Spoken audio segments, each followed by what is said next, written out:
So another thing that we have a lot of, for example, in this particular home, is we're going to have a bunch of dark colors. So what would be a good way to prep for those dark colors? And we'll lead you off with number 3.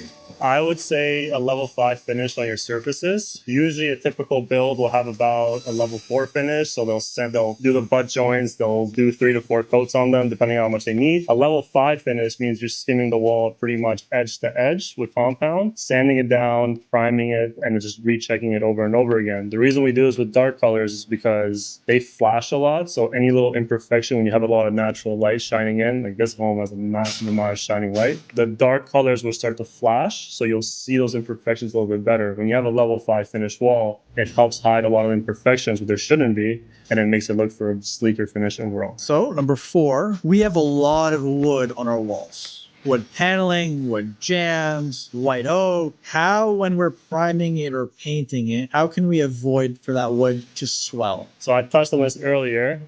We typically in our systems for finishing our wood, we'd spray a first coat of shellac or oil, depending on the environment. Usually we go with bin shellac. It's a pricier product, but it avoids swelling with the wood. So when you're spraying water-based products on an open grain, let's say poplar, the fibers will raise quite a bit. So you can keep sanding them, but you're still putting water on the wood, so it'll always swell. Whereas if you put your first initial coat on oil or a shellac-based product, it seals the wood a lot better. And then when you build your water-based system on top of that, it just prevents a lot of mistakes and issues down the line, and it gives you a better finish at the end. Last one, when we're doing ceilings, what do you want to avoid on a ceiling? I would say always do a dead flat ceiling finish, unless you're speccing out a different type of stuff. But usually on most standard builds, you want to go with a dead flat finish that gives you no reflection, hides all the imperfections. Sometimes you notice people go with a bit of a sheen on the ceilings, which we highly don't recommend. It'll show a lot more imperfections. It just won't look as clean. When you go down to your walls and everything else, you can start playing with the sheen levels, go with a matte or a low luster or an eggshell. All right, thanks, guys.